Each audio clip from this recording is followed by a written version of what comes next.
नमस्कार दोस्तों, मैं हूं अभय कुमार। देखिए, जहाँ तक पॉलिटिकल सवाल है, इसमें कोई शक नहीं है कि हमारे यहाँ उथल पुथल है। जो इनने किया है 5 अगस्त को, वो यहाँ कोई कबूल करने के लिए तैयार नहीं है। हाँ, बिके हुए लोग हैं, वो पहले भी थे। जैसे अल्लाह ने कहा कि शैतान रहेगा जब तक इस दुनिया कायम है, वो शैतान होंगे, आज भी हैं और कल भी होंगे। उन्होंने नुकसान पहुंचाएंगे वो, मगर अगर हमारा ईमान सही होगा और हमें अल्लाह पे भरोसा और अपने आप पे भरोसा होगा तो वो लोग कामयाब नहीं होंगे। हम लोगों को अपना हक मिलेगा, हम लोग फिर से खुशियाँ देखेंगे। उसके लिए हमें तैयार रहना चाहिए। अगर हमें जान की कुर्बानी भी देनी पड़ी, उसके लिए हमें दरेग नहीं करनी चाहिए। देखिए, जहाँ तक चीन का सवाल है, मैंने तो चीन के प्रेसिडेंट को कभी यहाँ बुलाया नहीं।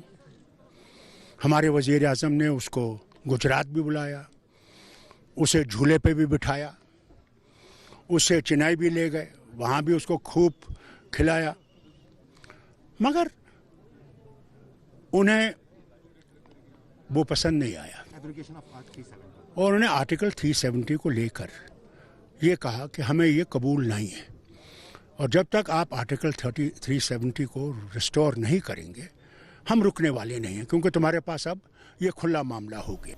एक पूर्व मुख्यमंत्री और वर्तमान सांसद जब एक साक्षात्कार में, एक इंटरव्यू में ये कहते हैं कि जो आर्टिकल 370 है, अनुच्छेद 370 है, जिसको कि संवैधानिक तरीके से भारत के संसदीय पटल पर एब्रोगेट किया गया था, हटाया गया था, चीन के सहायता से पुनः उसे इंस्टॉल किया जाएगा, चीन के सहायता से पुनः आर्टिकल 370 को वापस लाया जाएगा, तो स्वाभाविक है, न केवल ये चिंतनीय है अपितु ये दुखद है कि एक सिटिंग मेंबर ऑफ पार्लियामेंट, एक सांसद इस प्रकार के भाषा का प्रयोग देश के लिए करते हैं। अगर आप उस इंटरव्यू को देखेंगे तो उस इंटरव्यू का 2 पहलू है।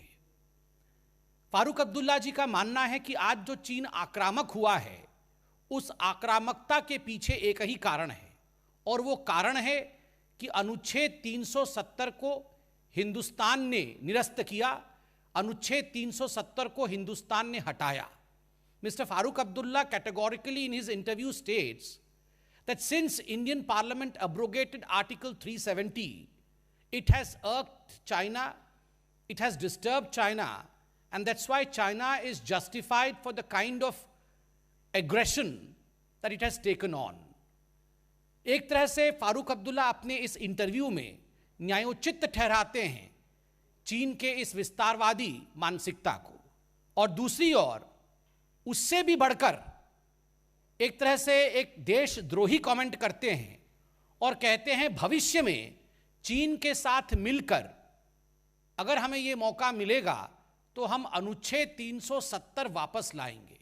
Together with China, with the help of China, we would bring back article 370। ये मुझे समझ में नहीं आता है कि एक सिटिंग सांसद इस प्रकार की बातें कैसे कर सकता है।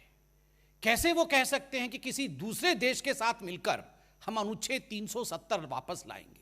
अनुच्छेद 370 का हटाना, इसको लेकर एक डेमोक्रेटिक कंट्री में, एक लोकतांत्रिक देश में आपके मन में किसी प्रकार का रिजर्वेशन है, आप उसके खिलाफ कहना चाहते हैं, आप स्वतंत्र हैं, किंतु यह कहना कि दूसरे देश के साथ मिलकर हम अनुच्छेद 370 ले आएंगे, यह अपने आप में न केवल समझ से बाहर है, न केवल निंदनीय है, मगर सही मायने में कहा जाए तो यह देश विरोधी स्टेटमेंट है